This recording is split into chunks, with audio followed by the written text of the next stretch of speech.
మోక్షం వరకు సాధన చేయలేకపోయినా సరే అలాంటి సినిమాలు చూసినప్పుడు కనీసం మంచి ఏంటి చెడు ఏంటి అనేది యూత్ అనేవాళ్ళు తెలుసుకుంటారు. సో తెలుసుకొని వాళ్ళ లైఫ్స్కి కొంచెం ఎంతో కొంత అది యూజ్ అవుతుంది చెడ్డ మార్గంలో రాకుండా.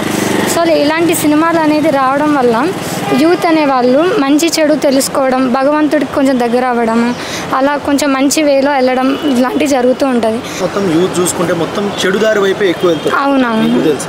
సో ఇప్పుడు వాళ్ళు మంచిగా మారాలంటే అసలు అంటే ఏం చేస్తే మంచిది అంటారు మీ ఉద్దేశం ప్రకారం? మంచిగా మారాలంటే ఫస్ట్ ఇలాంటి మంచి మంచి సినిమాలు చూస్తూ ఉండాలి. భగవంతుడి గురించి కొన్ని పురాణాలు అవి తెలుసుకుంటూ వింటూ ఉంటే కొంచెం అయినా సరే మనకు తెలుస్తుంది అనమాట. సో ఏమి చేయకుండా ఉంటే ఏది తెలియదు. సో మంచి చెడు అనేది ఇలాంటి చూడడం వల్ల మూవీస్ అనేది ఎక్కువ ఇన్ఫ్లుయెన్స్ చేస్తుంది. అంటే ఒక మంచి చెడు అనేది మూవీ నుంచి చాలా ఎక్కువ గ్రాప్ చేస్తారు అనమాట. సో అలాంటిది మూవీ పరంగా చూపించడం అనేది ఒక గుడ్ కాన్సెప్ట్. సో ఇలాంటి సినిమా మంచి హిట్ అవ్వాలన్నా అయితే ఇలాంటి డివోషన్ మూవీస్కి అయితే ఖచ్చితంగా మనస్ఫూర్తిగా కోరుకుంటాను. ఇలాంటి ఇంకా ఎక్కువ రావాలి మళ్ళీ ఈ జనరేషన్. ఎందుకంటే ఓల్డ్ జనరేషన్లో ఎక్కువ మోస్ట్ ఆఫ్ ది మూవీస్ అన్నీ కూడా భక్తియే ఎక్కువ ఉంటాయి. ఇప్పుడు ఏఎన్ఆర్, ఎన్టీఆర్ వీళ్ళందరినీ తీసుకుంటే వీళ్ళందరూ కూడా ఎక్కువ డివోషనల్ మూవీస్ని ఎక్కువగా చేశారనమాట. సో అవి ఆ జనరేషన్ వాళ్ళని చాలా బాగా ఎఫెక్ట్ చేసింది. వాళ్ళు కూడా చాలామంది ఫర్ ఎగ్జాంపుల్ ఎట్లా అనిపించింది టీజర్? చాలా బాగుంది టీజర్. మంచు విష్ణు యాక్టింగ్ కూడా బాగుంది. ప్రభాస్ లుక్ కూడా లాస్ట్లో చాలా అమేజింగ్గా ఉంది. వెయిట్ చేస్తున్నాం మూవీ కోసం. సో మళ్ళీ ఇప్పుడు మంచు విష్ణు లైఫ్లో బిగ్గెస్ట్ పైసలు పెట్టి మంచి తీసిరు ఈ సినిమా. సో హిట్ అవుతుంది అంటారా? హిట్ అవుతుంది మ్యాక్సిమం. ఎందుకంటే ఫస్ట్ టైం డెడికేషన్ కూడా అవపడుతుంది మంచు విష్ణు నుంచి. హిట్ అయితే ఆటోమేటిక్గా ప్రభాస్ కోసం చాలామంది వెళ్తారు మూవీకి. అంటే మంచు విష్ణు కోసం పోరా? మంచు విష్ణు అలానేం లేదు. కాస్టింగ్ పెట్టాల్సిన అవసరం ఏంటి? మన అందరూ చాలా మంది ఉన్నారు కాస్టింగ్, పెద్ద పెద్ద హీరోలు కానీ, అక్షయ్ కుమార్ కానీ, కాజల్ కానీ చాలా మంది పెద్ద పెద్ద యాక్టర్స్ అందరూ ఈ సినిమాలో ఉన్నారు. అంటే మరి ఇప్పుడు ఆల్ ఓవర్ ఇండియా వైడ్గా కలెక్షన్స్ టార్గెట్ చేయాలంటే మరి క్యాస్ట్ కూడా ఒక point of view. Manchu Vishnu అంత కంపేర్ చేస్తే అంత స్టార్ హీరో కాదు కాబట్టి క్యాస్ట్ అనేది మెయిన్. ఓకే ఇక్కడ ఓకే పర్లేదు. టీజర్ మొన్న దానికన్నా గ్లిమ్స్ కన్నా ఇప్పుడు టీజర్ కొద్దిగా బాగానే అనిపించింది. విజువల్స్ కూడా బాగానే ఉన్నాయి. నాకు లాస్ట్ ఆ ప్రభాస్ సీన్ వచ్చిన వెంటనే చాలా బాగా హైప్ అనిపించింది. నా సినిమాలో కూడా అది ప్రభాస్దే హైలైట్ అవుతుందేమో అని అనిపిస్తుంది. సో మళ్ళీ మంచు విష్ణు కెరీర్లో మంచి హిట్ అవుతుంది అనుకోవచ్చు ఈ సినిమాతో. మేబీ అంటే క్రూ మెంబర్స్ వల్ల అట్లా మ్యాక్సిమం అంటే స్టోరీ ఓకే అయితే పర్లేదు హిట్ అవుతుందని అనిపిస్తుంది టీజర్ నాకైతే అనిపించింది అట్లా. సో మళ్ళీ మంచు విష్ణు లుక్స్ కానీ యాక్టింగ్ పరంగా కానీ ఎట్లా అనిపించింది? డైలాగ్ డెలివరీ అంతా మొన్న గ్లిమ్స్ దాని మీద ఇప్పుడు కొద్ది పర్లేదు. అంత డైలాగ్ డెలివరీ అట్లా కూడా గ్లిమ్స్ అన్నీ కూడా బాగానే అనిపించింది. గ్లిమ్స్ కన్నా ఇప్పుడు దీనికి కొద్దిగా బాగా అనిపించింది. టీజర్లో అన్నీ కూడా అన్నీ సింక్ అయినట్టు ఉన్నాయి. డైలాగ్స్ ఏంటి అవి ఏంటి మంచిగా ఉందండి టీజర్. పక్కా హిట్ అయిపోతే బ్లాక్ బస్టర్ అయిపోతుంది.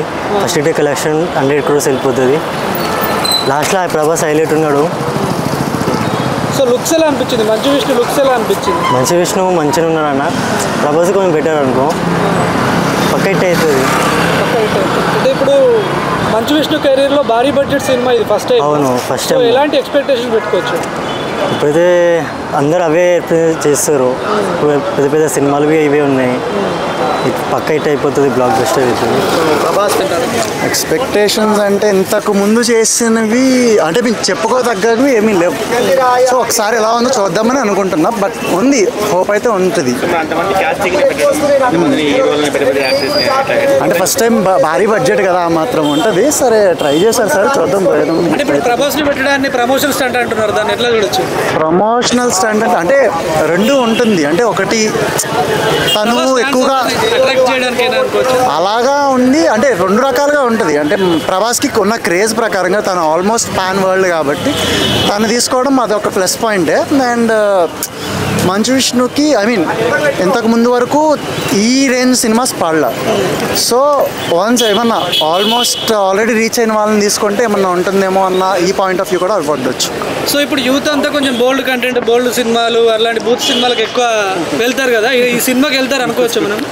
అలానే ఉంది. ఇప్పుడు హనుమాన్ ఉంది, అది బూత్ సినిమా కాదు కదా, వెళ్ళలా, హిట్ చేయాలా, ఇది అంతే చూస్తారు కదా. ఇప్పుడు ఆదిపురుష్ ఉంది, అది కూడా మంచి సినిమానే కదా. మేబీ గ్రాఫిక్స్ వల్ల కొంచెం అట్లా ఇట్లా అయ్యింది తప్ప, బట్ మంచి సినిమానే కదా, మంచి మన వాళ్ళకి ఏంటంటే మంచి మంచి కంటెంట్ దొరికితే ఆటోమేటిక్గా మన వాళ్ళు ఎంకరేజ్ చేస్తారు. సో కన్నప్ప హిట్ అవుతుందంటారు అయితే ఫైనల్గా?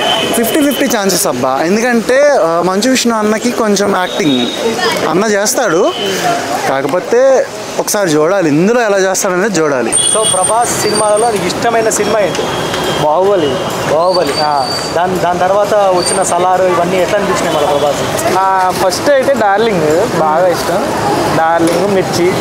ఇప్పుడు ప్రస్తుతానికి సావు బాగా, అదే సల్లార్ బాగా ఇష్టం తర్వాత. సో ప్రభాస్ ఇటువంటి సినిమా చేస్తే మొత్తం హైప్గా తట్టుకోలేరు ఎవరో అంటే ఎటువంటి సినిమా తీస్తే మంచిది? యానిమీ ఉన్నాయి కదా ఇప్పుడు, సోలో లెవెలింగ్ ఇట్లా ఉన్నాయి కదా, సో ఆ టైప్లో మూవీ వస్తే ఒక రేంజ్లో ఉంటుంది. సోలో లెవెలింగ్ అది ఒక మూవీ కింద తీస్తే ఇంకా బాగుంటుంది. ఎందుకు అందరు హీరోలు గుంపులో భవించలాగా అందరినీ క్యాస్టింగ్ పెట్టుకొని తీసుకుంటారు, సింగిల్ అదే కూడా తీసుకోరా? నాకు మ్యాక్సిమం అంటే ఓన్లీ ప్రభాస్ సోలో లెవెలింగ్ వచ్చింది కదా బ్రో యానిమీ, దాంట్లో ప్రభాస్ లీడ్ బాగుంటుంది అండ్ నెక్స్ట్ స్టోరీ వైజ్ కూడా బాగుంటుంది సోలో లెవెలింగ్. అలా మహేష్ బాబుతో మొన్న ఒక లుక్ రిలీజ్ అయింది జిమ్లో ఎట్లా అనిపించింది అది చూడంగానే? అది చాలా ఈగర్గా వెయిట్ చేస్తున్నాం. అంటే ఈ మధ్యలో రాజమౌళి అప్డేట్స్ కూడా ఇవ్వట్లేదు, ఆ లుక్స్తోనే కొంచెం హ్యాపీగా ఫీల్ అవుతున్నాం. మళ్ళీ వాళ్ళిద్దరు కాంబినేషన్ రాజమౌళి మహేష్ బాబు అది అవుట్ ఆఫ్ బాక్స్, అది ఆటోమేటిక్గా అది గ్లోబ్ షేకింగ్ ఫిలిం. దాని గురించి మాట్లాడక్కలే, అది చాలా గ్లోబ్ షేకింగ్ ఫిలిం, అది చాలా బాగుంటుంది. అది ఒక మాటలో చెప్పాలంటే మహేష్ బాబు గురించి ఏం చెప్తాం? మహేష్ బాబు గురించి ఏం చెప్తాం? మహేష్ బాబు ఫ్యాన్ కంటే is more than god to us. ఎలాంటి సినిమాలను ఎక్స్పెక్ట్ చేస్తున్నావు రానున్న రోజుల్లో మహేష్ బాబు దగ్గర నుంచి? మహేష్ బాబు యాక్చువల్గా కల్ట్ క్లాసిక్ ఫిలిమ్సే ఎక్కువగా ఎక్స్పెక్ట్ చేస్తాం. లైక్ ఇప్పుడు సీతమ్మ వాకిట్లో సిరిమరెడ్డి రిలీజ్ ఉంది, తప్పకుండా వెళ్ళి ఎంజాయ్ చేస్తాం March 7th. అంటే మాస్గా యాక్షన్ ఫిలిం లైక్ ప్రభాస్ లాగా యాక్షన్ ఫిలిమ్స్ ఏమవుతా? అంటే యాక్షన్ ఫిలిమ్స్తో కంపేర్ చేస్తే కొంచెం ఇవి క్లాసికల్ ఫిలిమ్స్లో మహేష్ బాబు కొంచెం ఎక్కువ నచ్చుతాడు. అందరు ఫ్యామిలీ ఆడియన్స్కి బాగా కనెక్ట్ అవుతాడు మహేష్ బాబు. అవును, అనిపించింది వాళ్ళ ప్రభాస్ని లుక్? ప్రభాస్ ఎప్పుడు చూసినా ఏ మూవీలో చూసినా బాగుంటాడు, పర్సనాలిటీ బాడీ అంతా మంచిగా ఉంటుంది. ప్రభాస్కి ఏ సినిమా నుంచి ఫ్యాన్? నేను డార్లింగ్ మూవీ నుంచి. మళ్ళీ ఇప్పుడు ప్రభాస్ రీసెంట్ సినిమాలు అన్నీ పెద్ద ఇష్టమైన సినిమా ప్రభాస్లో ఇష్టమైన సినిమా? నాకు ఇష్టమైన సినిమా ప్రభాస్లో అంటే బాహుబలి 2, సలార్. వెయిటింగ్ టు సలార్ 2 అదేనా పార్ట్ 1. సో ప్రభాస్ ఈ క్యారెక్టర్లో వస్తే బాగుంటుంది అని నీకు ఏదైనా ఎక్స్పెక్టేషన్ ఉందా? ఇటువంటి సినిమాలు చేస్తే బాగుంటుంది ప్రభాస్ అని? అన్నీ సెట్ అయితే మొన్న రాధికృష్ వచ్చింది ప్రభాస్ది, మంచిగా ఉంటుంది. ఇప్పుడు కన్నప్పలో బాగున్నాడు, లుకింగ్ పర్సనాలిటీ మంచిగా ఉంది. సో కన్నప్ప